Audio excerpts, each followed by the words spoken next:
Well, it's 7 o'clock, and I want to welcome everybody here. Hopefully, everybody can hear me. Um, if you can't, if you could put a message in the chat, that would be great. I am very new to this, so I'm very excited to be here, but who knows what's going to happen with technology. So, welcome to the inaugural uh, edition of uh, Thank you. Perfect. Welcome to the initial inaugural episode of Ask Me Anything. And just to kind of set the stage here, Ask Me Anything is exactly what it sounds like. Whether you're struggling with a maneuver, whether you're confused about a concept, or you just want a second opinion, please feel free to ask it. I can't promise that I will have all of the answers off the top of my head, but I will provide any answers that I I will provide any answers that I can right away. And if I can't find answers right away, if I don't have the answers off the top of my head, I will go out and research them, and I will bring back answers to during the next Ask Me Anything, which we're actually planning on being the last Monday in November. So it's coming up in about 4 weeks. So I again, I'm going to start by admitting that I'm a little nervous about this. Streaming is quite new to me. I've been doing the YouTube video stuff for about 2.5, 3 years now, as on a regular basis, and so I'm feeling a little bit more comfortable about that. But I'm feeling less comfortable about this streaming thing. There's a lot of technology in front of me right now, and a lot of ways for me to actually hit the wrong button. So I'll apologize in advance. However, I'm very excited because several folks actually pre-submitted questions, and we shouldn't be lacking for anything to talk about. So we'll go from there. Anyway, so without further delay, let's jump right in. I'm actually going to start with a question from Alex Center. I hope I pronounced your name right. He actually put it in, or Alex actually put the question in the chat, and the question was. Is it a good idea to become a CFI if I have a commercial pilot's license and I'm not going to teach students? If you look at it, and if you look at my answer, I did say hello, Alex. I'm still setting up my screen, but uh, in any case, my quick answer would be yes. Even if you don't plan to teach students, the preparation required to become a CFI is going to really, really strengthen your pilot skills. One of the things that I found out kind of the hard way is that you become a much better pilot when you have to break down what you're doing in a way that you're going to explain to somebody else. And the other piece that you also get is the fact that people will come up with questions that you've never thought of before, and coming up with answers to those questions also prepares you and makes you a much better pilot. So hopefully that helps. I would highly encourage anybody to continue their training, whether that be moving from commercial pilot into a CFI. But something else that I will also mention, Alex, is take a look at what you're planning to do with your commercial pilot certificate. Um, if you are planning on becoming a real somebody that's paid to fly, then there may be other training opportunities that would be as valuable, if not more valuable to you. For example, do you have your multi-engine ratings? Do you have your could you be working on a type certificate for a larger airplane? Could you be working on a tail wheel endorsement? Could you be working on your seaplane rating? So all of these things can be very helpful. And anytime you're doing training, anytime you're forcing yourself into that discipline is a good thing. So that's why I would recommend, yes, please continue your training, whether that be CFI or commercial, or multi, or any of the other pieces that I mentioned. I want to say hello to G. Brusa, Jamil M., MV, whoever MV is, Captain 77, and Ryan Rask. Thank you very much for joining, and for everybody else that I haven't seen yet, thank you very much for joining as well. I do want to say, because I noticed that Ryan Rask passed his check ride just 10 days ago and watched all of my videos the week before. So thanks for the help, he says. And Ryan, thank you for watching the videos. And I'm glad they were helpful. Congratulations on passing your private pilot check ride. That is a huge accomplishment. So yay for you. Thank you very much. Okay. One of the other questions that came up was, is it common for a flight school to delay scheduling a check ride for passing a mock flight when the DPE is at least 2 months out? Um, and I, Captain 77 asked that question, and I would say that it's probably not common to delay scheduling a check ride. However, I would say that there are all kinds of reasons that you may not get your check ride scheduled right away. For example, we're in up in southeastern Minnesota.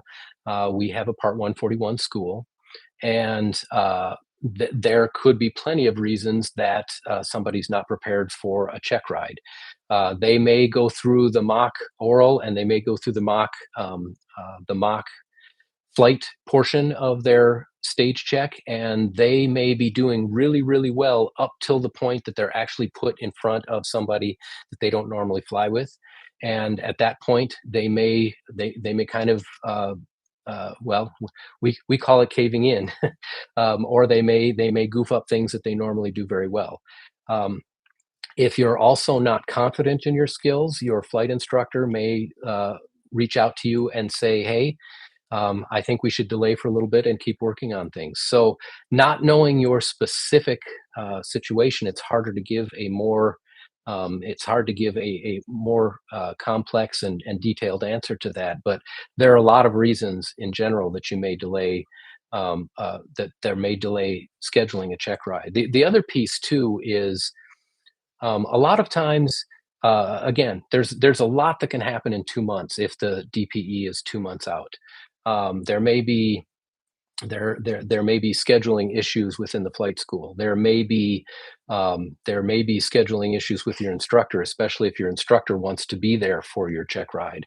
And all of those things play into it. One of the things that we have struggled with in our flight school is if we have scheduled the check ride too early, and then something happens and you don't actually get finished with all of the training that's necessary for uh, for the check ride or to be prepared for the check ride. So sometimes we will back off a little bit.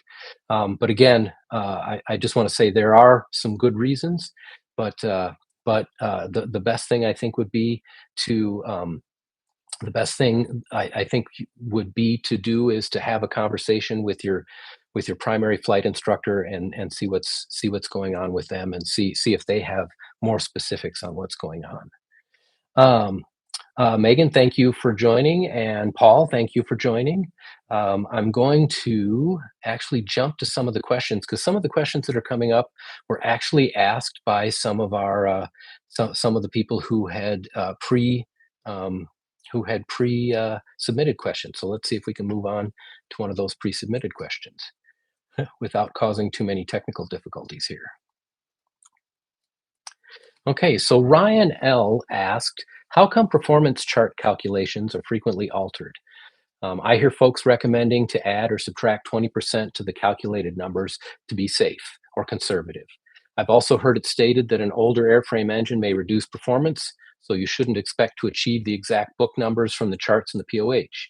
Can you please clarify? I don't understand why this is generally accepted. In my mind, the book numbers were already calculated to factor in variables such as general aviation pilot versus professional test pilot, and brand new aircraft versus well-maintained and older aircraft or airframe engines. And Ryan, you bring up a really good point.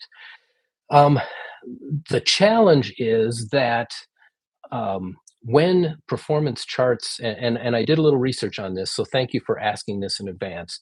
But what I found, Ryan, is that when performance charts are calculated, they don't actually fly every one of those situations and then mark down what the results were. What they tend to do is they tend to do a lot of interpolation and extrapolation. So they may choose this performance calculation and this performance calculation, and then they try and draw kind of a straight line in between the two. And so not every value that's in these performance charts or performance tables has been specifically verified by performance by a professional pilot or by a general aviation pilot. Um, so with that in mind, a lot of pilots will add a buffer, and they add the buffer for several of the reasons that you mentioned. I add a buffer to mine because as a pilot in general, I'm a person, so I have good days and I have bad days. And some days my performance is right on, and some days my performance is a little less than optimal. So I will add a buffer to make up for the fact that I may not be at the top of my game on that particular takeoff or on that particular landing. So in addition to trying to overcome some of the extrapolation and interpolation that can happen when the airplane manufacturer is creating these performance charts, you're also leaving yourself a little buffer for your not necessarily performing exactly the same way every day. Now, having said that, one of the best things that you could do is keep a log, keep a very detailed log of what the performance was, what the when you were doing something with an airplane, whether taking off or landing or whatever the case may be, and put down what the conditions were. Here's what the temperature was. Here's what my headwind was. Here's what my crosswind component was. Here's how long it took me. Here's the estimated distance from start of run to end of run that it took me to take off. Here's how fast I was able to climb in feet per minute, several minutes after my wheels left the runway, and keep those measurements and keep those notes as detailed as you can, because then you can look back on them and say, oh gosh, in this case, these performance charts are right. I don't have to add a buffer. In these other cases, with my type of flying, these performance charts may have been a little bit optimistic or may have been a little bit pessimistic. Let me adjust my flying appropriately. So again, a lot of these changes, a lot of the buffer being added is not only to protect against what the manufacturer may or may not have tested for, but also to protect against you not having your best day when you're flying, because everybody flies a little bit different day to day. I hope that helps. Thanks for the question, Ryan. That was awesome. Let's see, MVSC joined, and I think I've caught everybody up that's done this. So let me move on to our next question. I'll get to some of these that are coming up as well. So let's see here.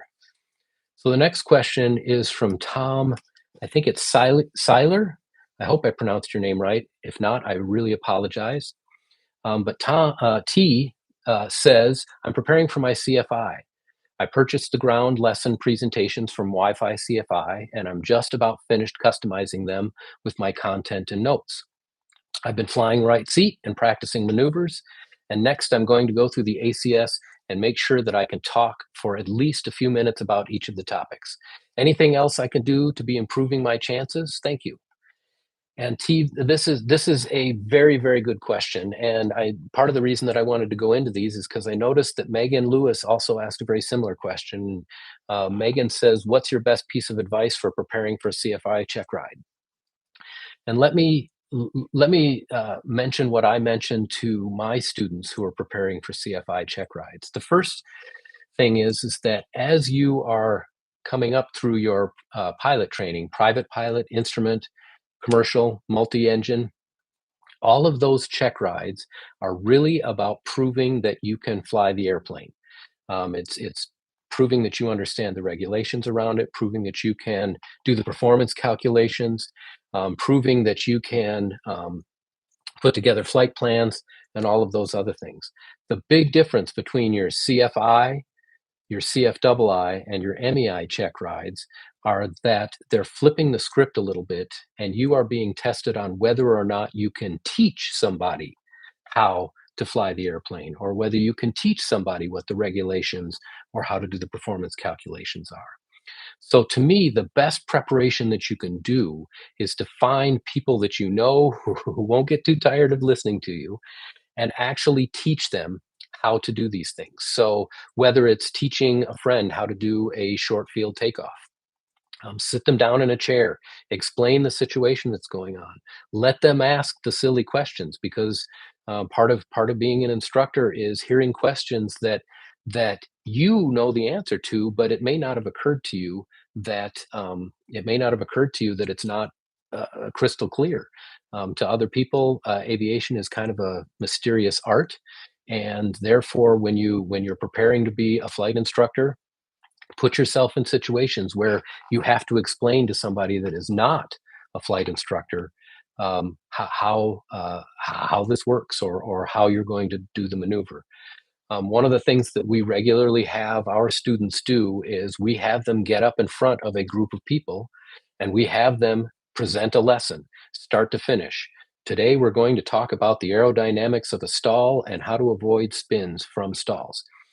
Here's what we're going to talk about. Boom, boom, boom, boom, boom. And let's jump right in. And then they go through the lesson. And then at the end, they repeat what they just taught, ask if there are any questions, and then move on. And again, if you think through the check ride questions as if you were going to teach somebody how to prepare for that check ride, I think you will set yourself up very well. Because again, the whole point behind the CFI, CFII, and MEI check rides are: can you teach somebody how to do those skills, how to do those maneuvers, those kinds of things. So I hope that helps. I hope that helps. Okay, on to the next question. So Brian Berezowski, I hope I pronounced your name right as well, says, weather is my kryptonite. Oh boy, yep, it is for a lot of us. He said, Brian says, I'm comfortable reading METARs, TAFs, GFAs, etc. But my challenge with the weather is trying to remember and understand the specific characteristics of cold fronts, warm fronts, occluded fronts, and how the weather changes as each approaches or moves past.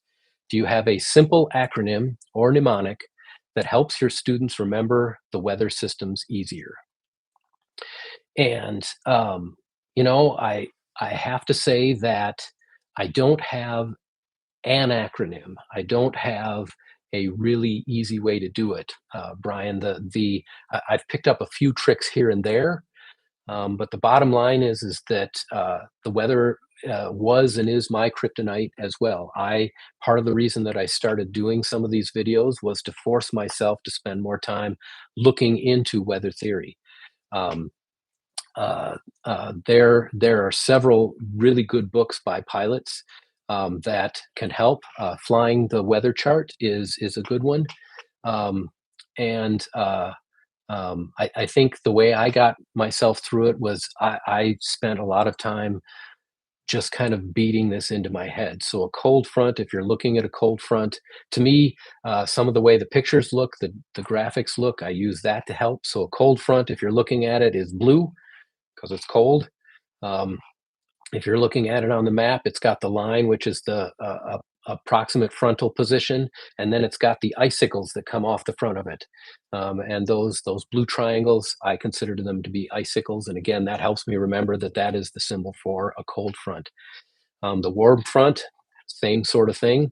It's red, which means to me it's warm. So these are probably things that you've thought of as well already. So a warm front is it. I picture those as being half suns, so the sun kind of coming up over the horizon. And again, that reminds me that it's a warm front. Um, and then occluded fronts are when a warm front is overtaken by a cold front.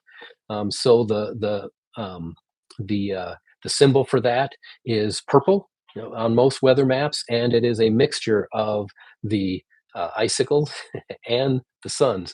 And so that's how I kind of remember what the fronts are. The one that you didn't mention is the stationary front, and that is one that is red and blue, with the blues facing in one direction and the reds facing in the other direction, which means that they're kind of fighting against each other, and neither one is winning. So the front is kind of staying where it's at. But the weather around them is a mixture of cold front and warm fronts. One other saying that I was taught is pointy fronts equals bumpy winds, and smooth fronts equals smooth winds. And what my instructor told me that meant was, if you look at a cold front, you can see, like I said, that it's got the icicles on it as the front end of the graphic that's used for it. And that usually means that along that frontal boundary, the cold front is moving very fast, and a lot of times it's pushing the warmer air above it and out of the way. Because of that lifting action and because of the speed with which that happens, those create usually a lot more severe weather. That's where you're going to see things like where you're going to see a lot of thunderstorm activity, a lot of severe thunderstorm activity. Um, and again, the whole thought behind that pointy pointy fronts equals bumpy clouds is you're also going to see a lot of cumulonimbus clouds or cumuloform clouds that are forming in front of those in front of that front. A lot of front there. Um, and then the warm front, again, if you look at the graphic for the warm front, it's kind of a smooth sun looking feature. And it doesn't mean that thunderstorms can't form, but when what's happening with that is, again, a warm front is warmer air, which is less dense than the colder air. So a lot of times when these fronts run into each other, a warm front will ride up over the top of a cold front, and therefore the lifting action is oftentimes less severe and happens at a smaller rate. And because it's happening at a smaller rate, um, while you're still going to get some rain and reduced visibility from that, a lot of times what you'll run into is you'll see more stratus type clouds rather than the more cumuliform clouds. And so again, uh, uh, pointy pointy fronts equal bumpy clouds, and smooth fronts equal smooth clouds is kind of how I remember those pieces, and separate them from each other. So hopefully that helps at least a little bit. Um, and thank you again for the question. I think that's a very good question. And we'll see if I find any more, or if any of you who are watching have acronyms that you would like to share, or that an instructor might have taught you. That would be awesome if you could share it. I know Brian would be very pleased to see them, because again, weather is something that we're going to be learning for the rest of our lives. So so thank you very much for the question. Okay. The next question is from Anonymous. And this person says, "Hey, I'm not going to have time or money to get my instrument rating anytime soon, but I do want to keep improving my skills though. Any suggestions on how to do this? Either maneuvers or practice on instruments in VFR? Thank you." So, first of all, thank you very much for the question. I think it's a very important question. And I think it's an important question whether or not you're working on the next rating, or whether you're just trying to stay current to be well, I should say more than current, whether you're trying to stay proficient. Um, and so there's a lot of things that can be done. One of the things that I think we get into as a trap is, wow, I haven't flown in a while. I'm going to go out and do 6 or 7 turns in a pattern to make sure that I've got my 3 takeoffs and 3 landings within the last 90 days. And if it's night, to make sure that I've got these 3 takeoffs and landings to a full stop in the same category, class, and type of an aircraft, if that type is required. But I think what's important is to go out and set up missions for yourself that test different pieces of your skills. So, for example, instead of just going out and doing 3 takeoffs and landings, go out on during days when the wind is not perfectly right down the runway and say, you know what, I'm going to work on doing my crosswind landings, and make sure that I solidify those. We run into crosswind landings, or problems with crosswind landings a lot of times, and crosswind landings are many pilots' bugaboos. So so go out and find time to practice your crosswind landings. Another thing that you can do is force yourself to be perfect. One of the biggest differences between what you do in instrument flying and what you do in VFR flying is that your tolerances should be lower. For example, if you're flying along and you look at your altimeter and you decide that you're going to stay at 3,000 feet MSL, If you're on an instrument flight plan, or if you're planning to be an instrument pilot, hold yourself to a higher set of criteria. Don't let yourself get 100 feet high or 100 feet low. Start correcting that the minute that you notice that you're not at 3,000 feet MSL. In fact, the better you get at that, the sooner you notice it and start correcting it, the better you'll be, and the sooner and faster you will pick up your basic instrument flying skills. Same thing with headings. We tend to get fairly sloppy after our flight training if you are if you are out just kind of joyriding. What's 10 or 15 degrees in either direction? Well, if you're on an instrument flight plan, or if you're flying from one place to another under instrument conditions, that 10 or 15 degrees can be a huge difference in whether or not you stay safe or whether you get yourself into trouble. So and what you can do as you're working through this, and you can do this on any flight, whether it's VFR or IFR. You can look at it and say, my heading is going to be, I'm going to pick a heading, 270 degrees, and I'm going to maintain that 270 degrees within 5 degrees plus or minus, and then work like crazy to make sure that you're focusing on keeping um, those headings. Then the last piece is to combine those two, because instrument flying is about flying in three dimensions. So look at it and say, not only am I going to maintain my altitude plus or minus whatever. Again, you're allowed plus or minus 100 feet on your instrument check ride um, for en route. But why not tighten those tolerances? Why not work on making sure that you're staying within 50 feet plus or minus on altitude, and whether or not you're staying within 5 degrees plus or minus on your heading? The more you practice those skills of scanning your instruments and making sure that you're keeping those tolerances tight, the easier instrument flying will be when you're actually working on your instrument training. The other piece that I would add to that is, don't just do this in cruise, do this when you're doing climbs and when you're doing descents. If you're going to climb from 3,000 to 5,000 feet MSL, pick that, tell yourself that you're going to climb there, and then level off at 5,000 feet MSL, not 5,050, not 4,050, but 5,000 feet MSL, and work on getting as tight a tolerance as you can. Not only will those help with your instrument training as you're getting there, but they'll also help prepare you uh, for better VFR airplane handling.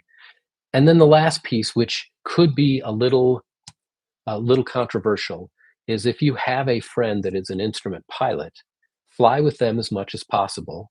And when you're flying with them, ask them what they're doing. Ask them to, when they're preparing for the instrument flight, how do they brief what they're going to do? How do they do their planning for their instrument flight? How do they, when they're getting ready to prepare for an instrument approach, how do they brief the approach plate? All of those things. You can learn from a friend. You can't write it down as logged time, but all of those types of things, whether you're asking somebody that's an instrument pilot, or flying along with them, or working on your skills, will help you not only keep your VFR skills very, very, very, very valid and tight, but they will also help you prepare for your instrument training. Again, I hope that helps. Let's move on to the next question. This is an interesting one. So Mike Coffey asks, "What's the easiest way to plan a VFR flight?" Cole's notes, as it were. And Mike, I'm thinking you must be from Canada, because I have to admit I had to look up what Cole's notes were. So, but anyway, the easiest way to plan a VFR flight. I'm actually planning on putting together a video that goes through more than just drawing the line on the map. I think there are probably 5 or 6 steps to planning a VFR flight. The easiest way to do it is to use an electronic flight bag. um, Put your destination and your departure and your destination in. Let them help you with all of the flight calculations. because then you can do a lot of what if questions. What happens if I go this way around this military operations area? What happens if I fly at 4,000 feet instead of 3,000 feet? Those kinds of things can help you a great deal, and they make you. I think they help you think through some of these questions a little bit more thoroughly than you might otherwise. But I will say that, if you're preparing for your check ride, the check ride, they want to understand. A DPE wants to understand that you know how to do the flight planning yourself. They don't always care whether or not you've done all the calculations yourself, but they want to understand that you know what the calculations are, what goes into them, where the numbers come from, all of those things. And we've talked a little bit about those in some of the videos before, about whether it's okay to use an iPad or another flight planning device or not. But really, to me, the easiest way to plan a flight, VFR flight, is to first just draw a straight line between your departure and your destination. Then look for anything that might keep you from flying that as a straight line. Um, once you've got Once you've determined that that is the best line to fly, then start breaking it down into 20 nautical mile or less sections, because you'll need to use those sections and look for visual waypoints on the ground that you can use to determine whether you are on course or not. Something that I talked about in one of my other videos um, was to kind of create a funnel. So maybe your first visual checkpoint is on the right, and your second visual checkpoint is on the left. And if you're staying in between those visual checkpoints, then you're much less likely to get off course. So look for these visual checkpoints on both sides. Once you've got all of those pieces in place, then look at your weather, figure out what figure out whether you can make the flight or not, and if you can make the flight, figure out what your best altitude would be. I think one of the things that I see a lot of students forgetting is the wind can be very different at different altitudes. So they might look at it and think, okay, 4,000 feet, I'm going to have a huge headwind. But there may be a more favorable headwind at 5,000 feet or 6,000 feet. Altitude on a flight can be your friend because it gives you an opportunity to make more decisions, or more opportunity to make decisions, and it gives you more time to think through situations if something's not going perfectly well. But once you've got your line drawn, once you've got your visual waypoints picked out, and once you've got what altitudes you think you're going to fly, then the rest of it is really about doing your performance calculations.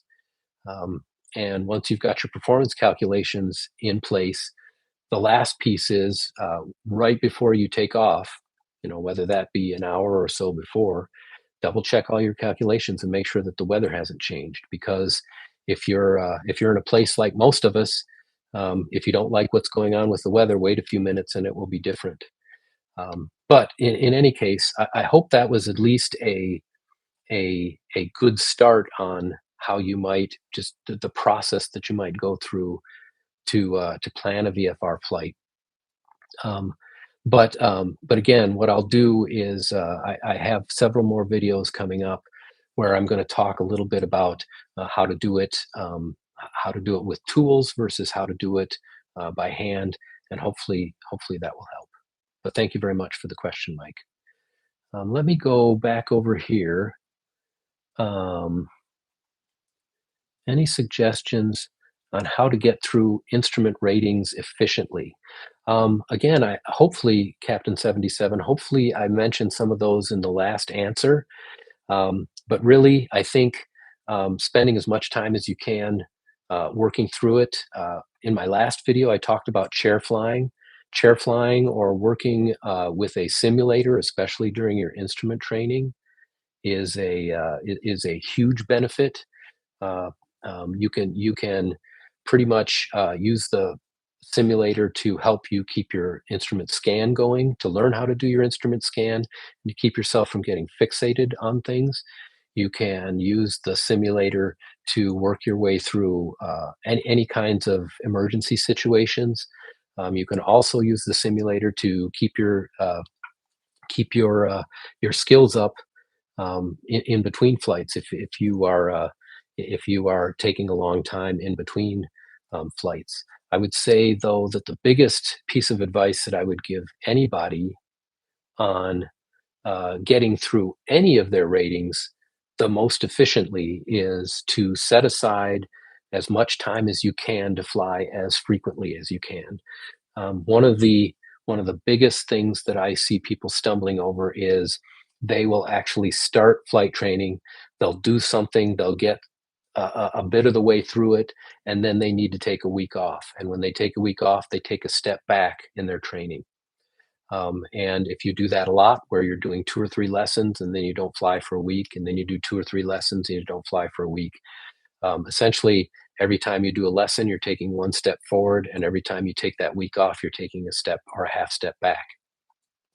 So I would say, in addition to looking for simulators, working with friends who might already be instrument rated, to ask them questions and to have them take you along on flights, the next best piece would be to um, take out a block of time and try and work through your instrument training as rapidly as possible, because the less time in between lessons, the faster you're going to pick things up, and the less chance there is to forget.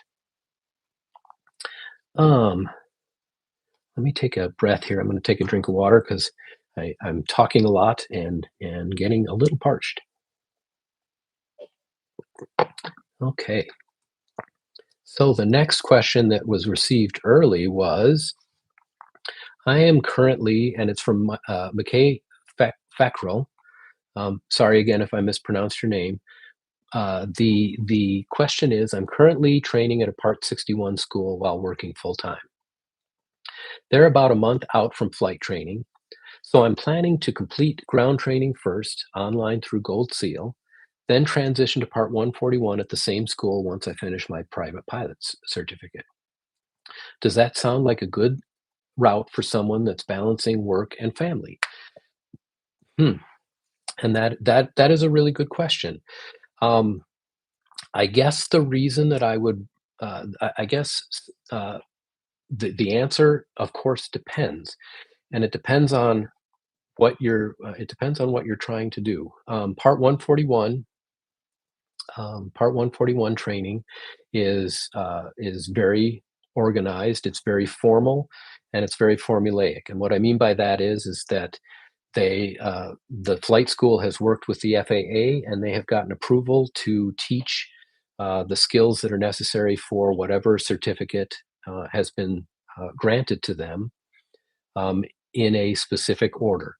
Therefore, the ability to skip lessons, the ability to move things around, is very limited in Part 141. Um, some of the advantages of being Part 141, especially if you're in the collegiate environment. So if you're going to a college program that is part of a 141 program, at that point you can often participate in something called the restricted ATP program. And restricted ATP can shorten the number of hours or lessen the number of hours that you need in order to be eligible to work for a large carrier, whether that be the airlines or a freight carrier or something like that. However, um, you're trading that reduced number of hours, for also reduced flexibility.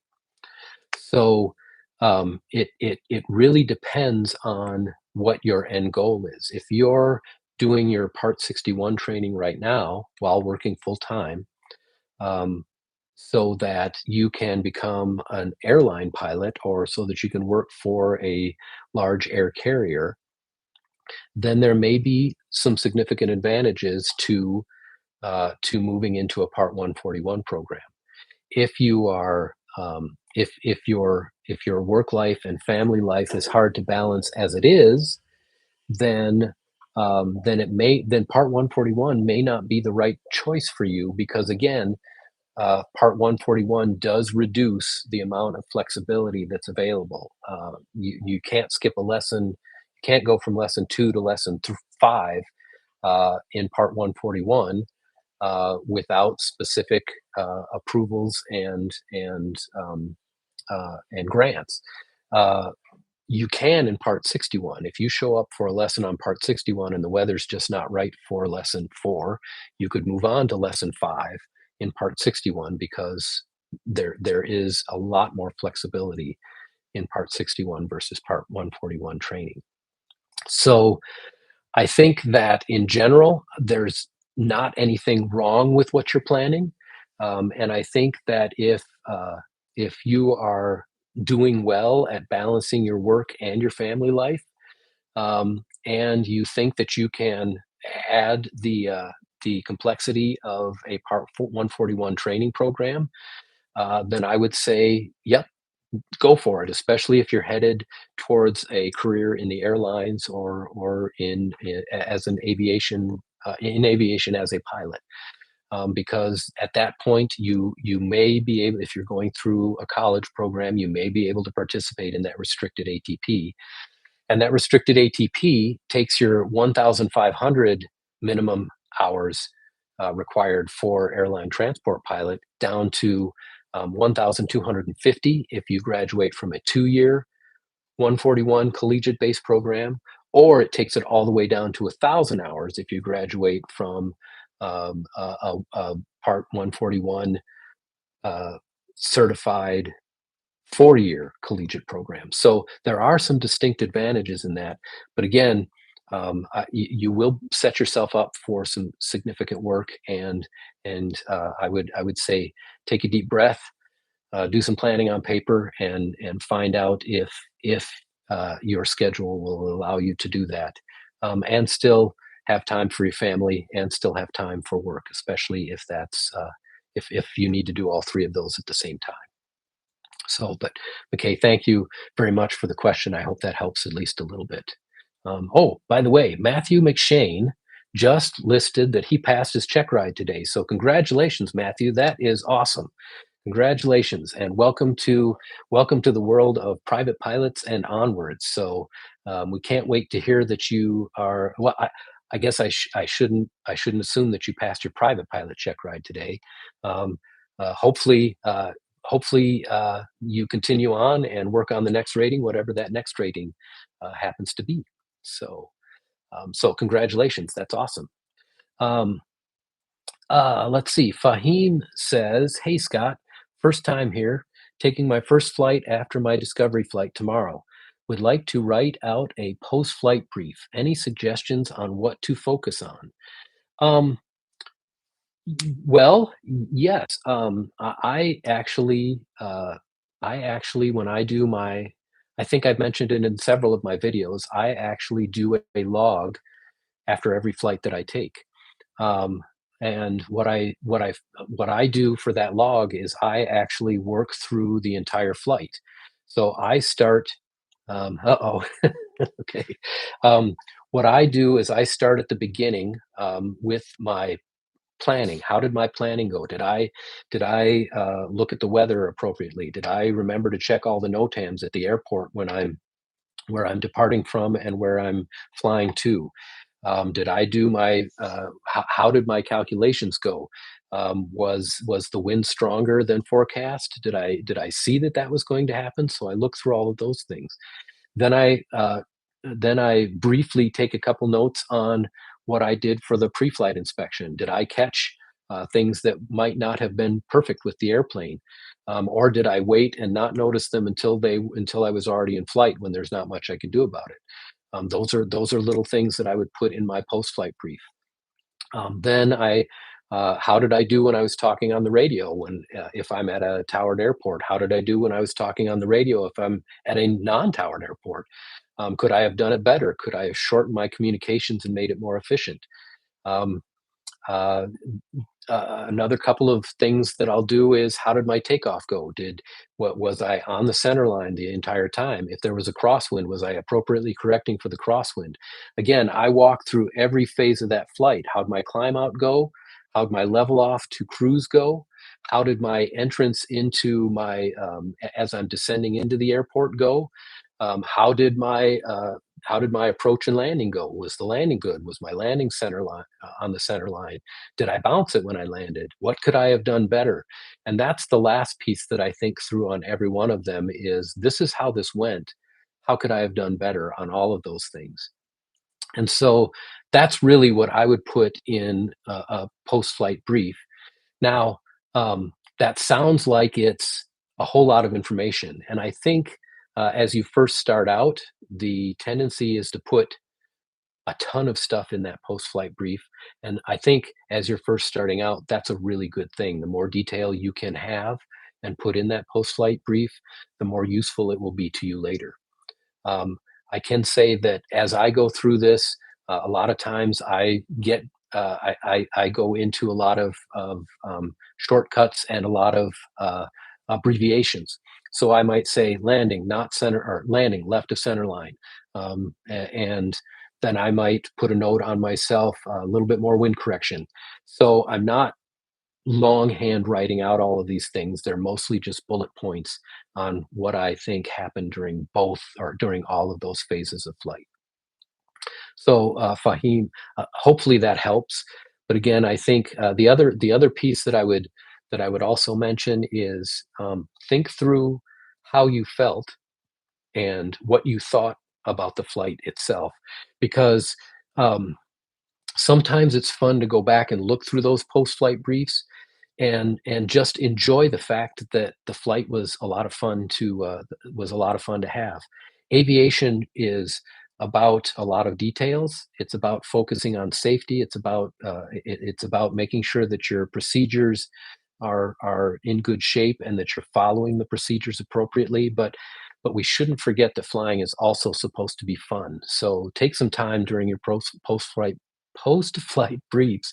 Easy for me to say, um, to also state whether you enjoyed it, or what could have made the flight more enjoyable for you as well. So, oh, Matthew McShane also said that he broke the mag on our plane today. Okay, okay. Well, thank you. Good to know. So anyway, let's see. Here's another question from Kasim.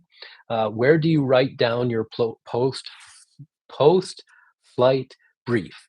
And that's a really good question. So I actually have two places that I write down my post flight briefs. I don't write them in my logbook, and the reason I don't like write them in my logbook is because my logbook is really about focusing on keeping track of my hours, keeping track of my currency. From my perspective, keeping track of my hours, keeping track of my currency, and making sure that I am meeting all of the currency requirements. I use my iPad. Hopefully, you guys can see this. I use Google Docs a lot, and so if I am traveling someplace, I will make sure that I document my flight in my iPad under Google Docs, and I call it post-flight brief for the date and the flight where I originated and where I ended up at. But I also have, and I don't have it near me. Otherwise, I'd bring it up and show it. But I also have a handwritten log that I make. It's a, it's a spiral bound notebook that I bought. I think I paid $7 for it at a local drugstore. And I do the same thing in that. And in fact, I actually like writing in the spiral bound notebook better because I get more out of it. I actually, it gives me more time to think as I'm writing out.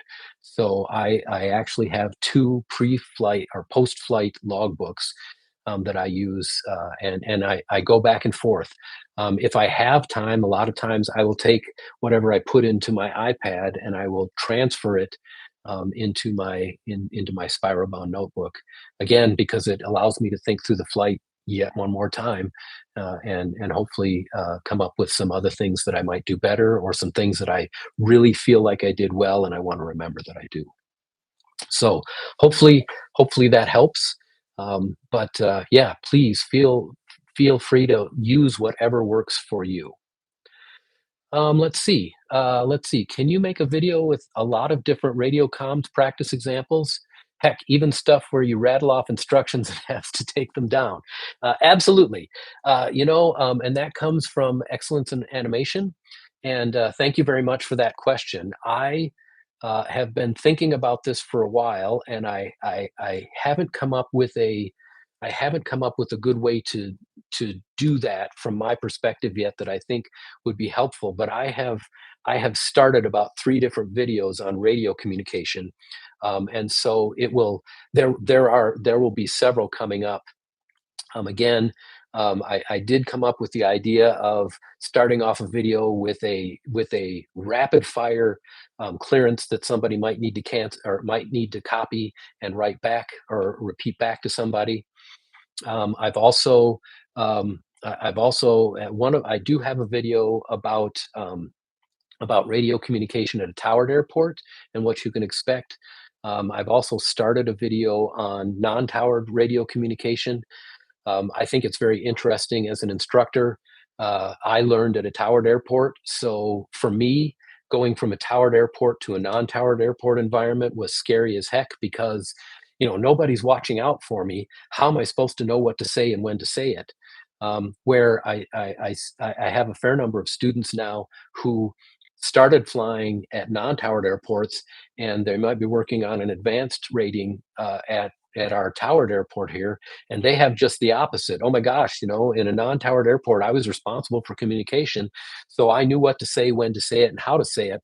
But I come into a towered airport, and they're asking me all these questions, and how do I know what to say and when to say? So I plan to revisit towered radio communication and non-towered communication, and I do plan on putting together some videos that hopefully can be a little bit more interactive, where we put something out there and then let people interpret what's going on and hopefully learn something from that. But be on the lookout for that. There's some more coming up.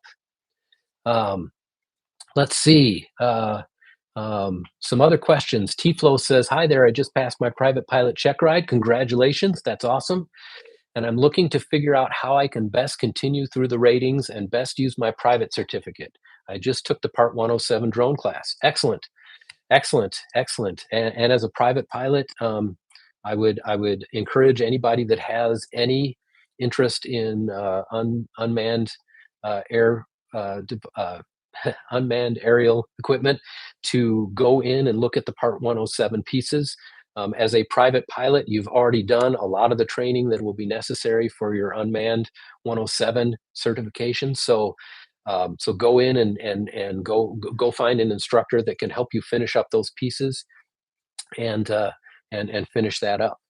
Um, and you continue with, "Since I have my Part 61 certificate and am now thinking to take my instrument written before starting instrument training, I'm also thinking to learn the G1000 in Microsoft Flight Simulator before going. How should I be bundling my lessons or using the sim to best use the time? Should I get another rating before instrument?"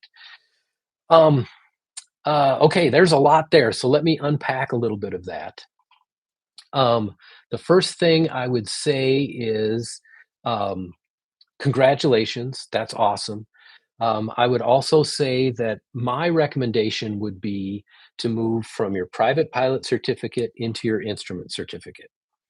The reason I would say that is because if you go from private pilot to commercial pilot, there are some limitations. For example, you can't go, you can't take passengers very far away from your original airport. So go from your private pilot to your instrument pilot. The other reason that I would recommend that is because once you earn your instrument certificate, that's when your pilot certificate becomes much more useful. There's a lot of weather. So we're in southeastern Minnesota, and there's a lot of weather here where it's just cruddy enough to where you can't fly VFR. But if you had your instrument certificate, you could take off, get through a very thin layer of clouds, and be VFR on top. And you could do that legally with your instrument certificate and your private pilot certificate. Um, uh, so I would recommend going from private pilot to your instrument certificate, and do that second. Um, whether or not to learn G1000 and Microsoft Flight Simulator before going in really kind of depends on um, it kind of depends on where you're going. Um, and let me explain what I mean a little bit about that. If you are going to a flight school where they require or they fly a lot of airplanes that have the G1000 uh, aviation system or um, avionics in them, then sure, I think familiarizing yourself with the screens and some of the buttonology before you actually start your instruments training is going to be useful. If you don't know what avionics are going to be used next, then learning the G1000 it certainly couldn't hurt, but it may be a whole lot of effort. It may be a whole lot of effort that you don't use right away. For example, our instrument training aircraft is just the regular six pack. We do have in our airplanes we have two Garmin 430s.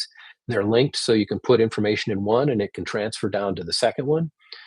We do have Garmin G5s for our attitude indicator and our directional gyro slash horizontal situation indicators. So they're right in the middle.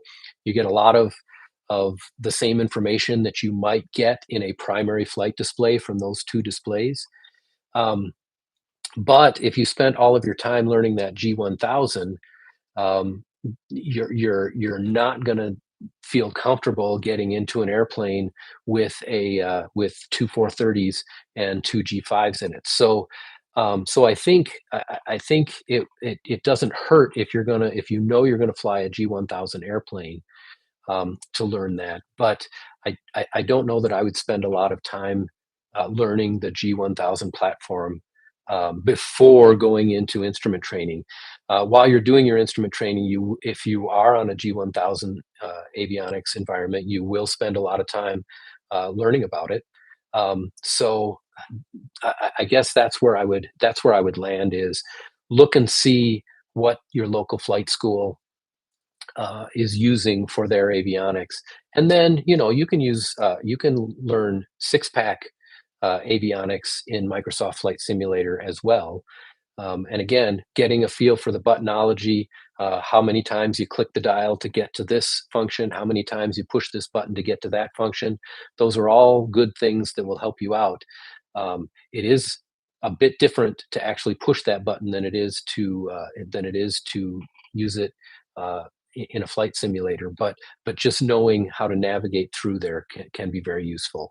But again, I would take a few minutes and figure out what avionics you're going to use first, and then see if you can use Microsoft Flight Simulator to help you learn those. Um, Moving on, and again, thank you, T-Flow, for those questions. Hopefully, some of that information was helpful to you. Um, Jack Dawson asks, is it possible to get an instrument endorsement on a sports pilot's license? And also, thank you for the great content. Um, I'm going to start by saying that I don't know the answer to this question, but I think I have an answer. So, Jack, let me give you a preliminary answer, and then I will follow up with a more specific answer. I believe the answer is no. Um, in order to be an instrument-rated pilot, you have to be a private pilot. So you would have to get your private pilot certificate first. Um, and a lot of that, the sport pilot rating, as I understand it, and I'm learning more about it too, especially with the new approval of Mosaic.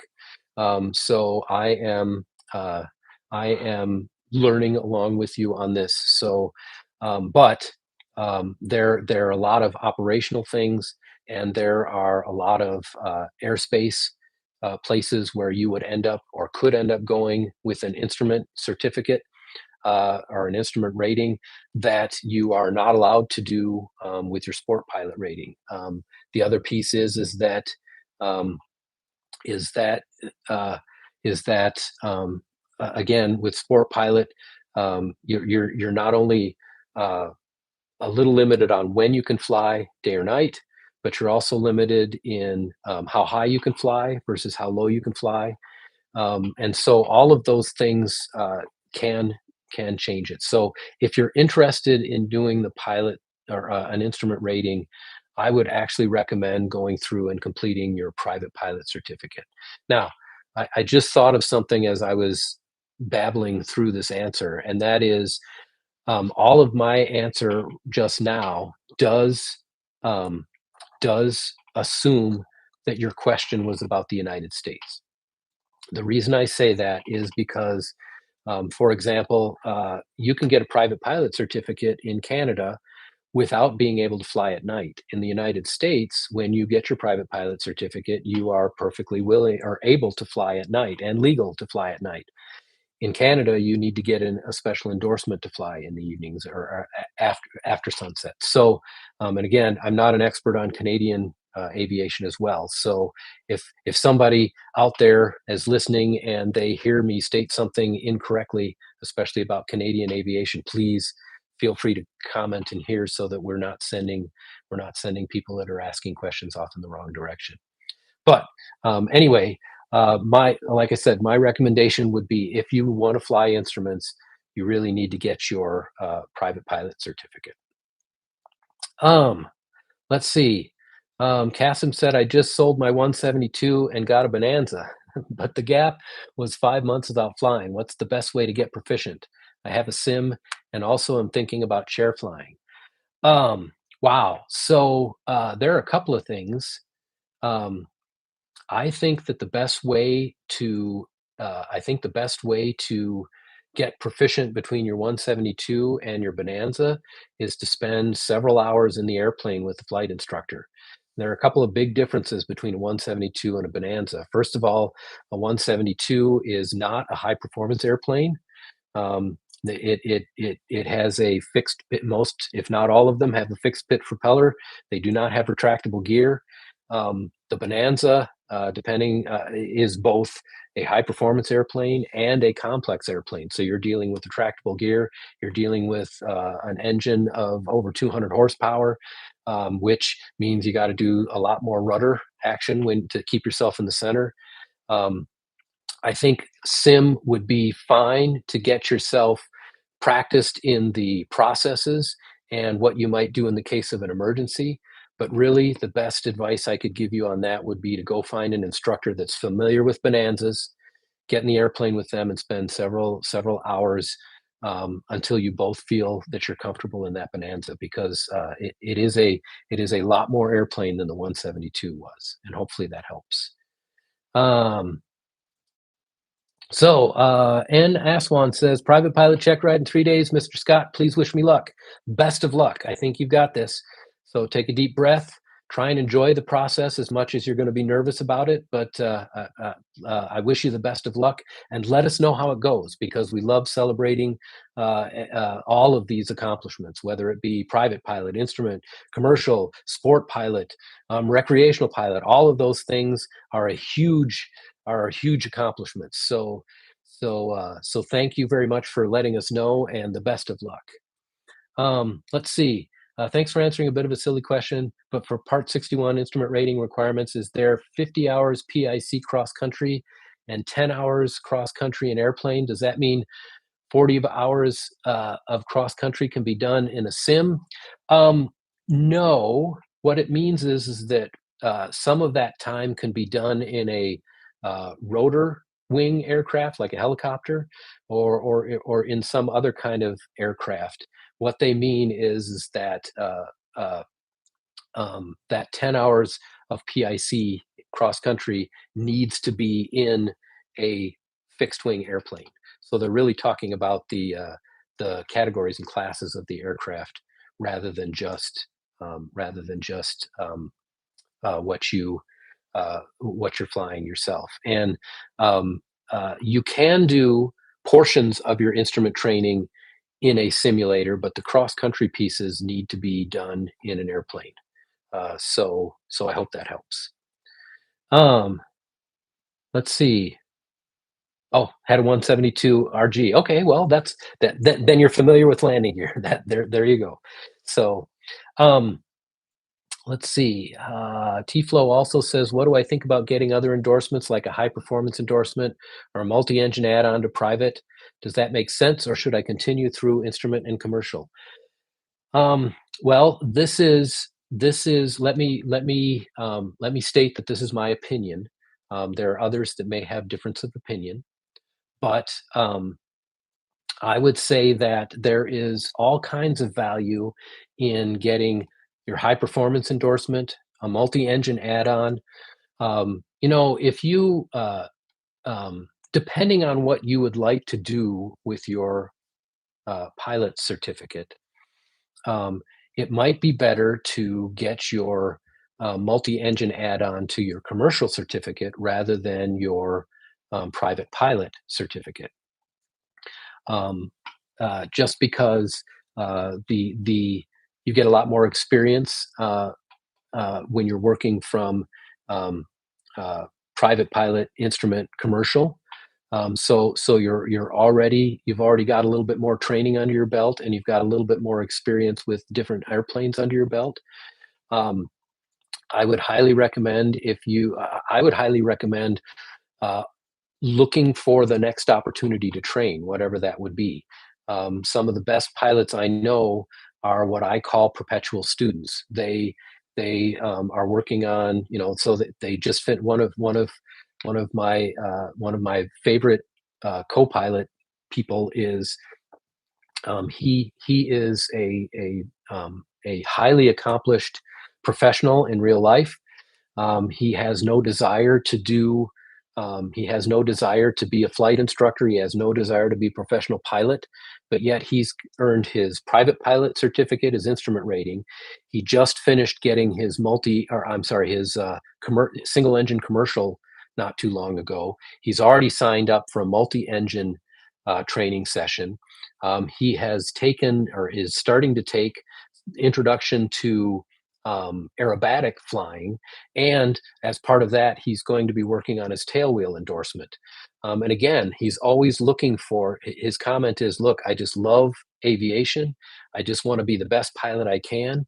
And so, as soon as he finishes one certificate, he looks for an opportunity to learn something new about aviation and to push his skills in a different direction. So, I would highly recommend a high performance endorsement, multi-engine add-ons to either private or commercial, or um,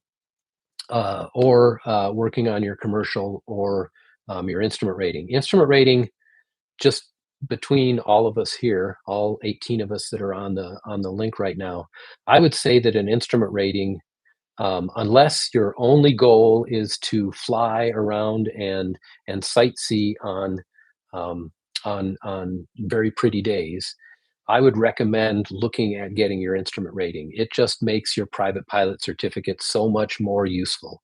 Now, I'm not saying that you can't use your private pilot certificate for traveling. I know a lot of people that do, but there are a lot of times when you get to someplace and all of a sudden the weather closes in, and unless you have the ability to have a very flexible schedule, if you only have your VFR pilot certificate, you will be at that airport until the weather improves. With an instrument certificate or an instrument rating, you may be able to leave early and be a lot more flexible in where you're flying, when you leave, how you get there, because the conditions that you can fly in are significantly increased. Let's see. Um, um, The next question is piggybacking off T Flow's question. Are those hours in addition to what you have to do for private pilot, or can private pilot hours contribute to those as well? Um, the answer is that those would be in addition to um, the time that you spent working on your private pilot. Your cross country time counts. Uh, you likely have very little PICing on your private pilot. If you got your private pilot certificate in the minimum of 40 hours, then you have 10 or fewer. You have 11 or fewer hours in your private as PIC.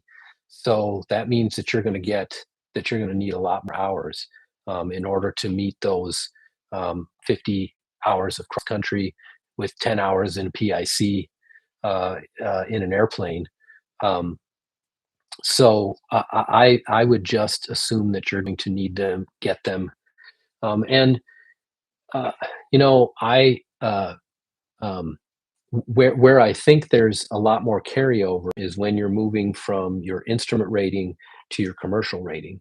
If you're doing your single engine commercial, because there are things that you do for your instrument rating, like your PIC time, your cross country time, that more specifically routes into what the requirements are for your commercial rating. But I think what you should plan on doing is assume that you're going to need to get those 50 hours of cross country time, and that you need to work on getting as much PIC time as you can as you're working on your instrument rating, because then it's there. Um, um, let's see. So I'm going to answer a couple questions too. Any quick tips for someone with a private pilot check ride in 2 weeks? Um, uh, yes. What I would recommend is, well, and it depends on um, it depends on what specific tips you're looking for. The first thing that I would recommend is I would recommend preparing for your check ride um, as if you are preparing for a job interview. So what I mean by that is I would prepare to dress, um, not necessarily in your best clothes, but I would prepare. You know, you're going to be climbing under an airplane when you're doing your pre-flight inspections and stuff like that. But be clean and well presented when you show up. Have all of your documentation in order. If you're looking at the end of your airman certification standards in the United States, there is a checklist of things that you need to bring with you to your check ride. It even includes things like don't forget the check for the DPE.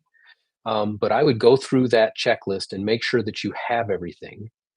I like to talk to my students about essentially organizing their materials into 4 groups. Those 4 groups mirror the PAVE checklist. So the first group would be items that relate to the pilot. So my logbooks, my forms of identification that I need, my medical certificate, all of those things would be part of my pilot group. Um, the next piece would be the aircraft group, and that would be things like the maintenance logs, your airworthiness certificate, all of the documents that need to be in an airplane, because the DPE needs to be able to make sure the airplane is airworthy before they will get in the airplane with you and finish the check ride. The V stands for environment. I use that grouping of things to put together my responses or the students' responses to the scenario that they're being given, and that would include all of my performance calculations, what my flight logs will look like, what my sectionals, if I've drawn lines on those sectionals, would look like, navigation charts, all of those things would be part of environment. And then E is external factors. And that's where I would put my information. So, for example, if they say, wow, as part of your scenario, at the end of the flight, one of your passengers comes out and says, "Oh, that flight was awesome. I never would have made it to this party without you. Can I please pay you for the flight?" Questions like that are going to be part of your private pilot check ride. So I would put that kind of information and any other notes that you think you're going to struggle with in the E pile or the external factors pile. And then I organize them all so that I know where everything is and how to hand it. Some people put together a check ride binder, and I think that's a great idea. Um, so if you have the materials and are willing to put the time in to do the check ride binder, that puts it all in one place and puts it in the right order. But be prepared with that information when the DPE comes in and says, "Hi, welcome, and I'm really excited to be working with you today." you can say, hey, I'm really excited to be working with you today. I think that the first thing that you're going to ask me is, how do I prove that I'm ready for a check ride? Well, here are my pilot materials. And so you start to go through your first pile. And then the next question you're going to ask me, Mr. or Ms. DPE, is this airplane airworthy and can it be used for this check ride? Here's how we're going to talk about that. And here are the materials that you need to see about that.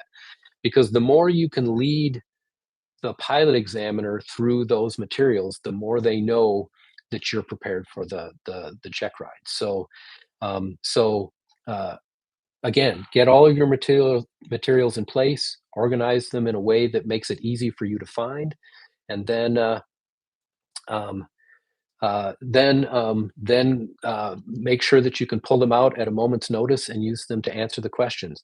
The other thing that I would mention is um, I have had a couple of candidates where they didn't know answers to questions, and um, the best thing to do if you don't know the answer to a question is not to bluff. It's to say, you know what, I don't know the answer to that. Here's what I think the answer is, if you have a thought about what the answer is, but I'm going to need to look that up.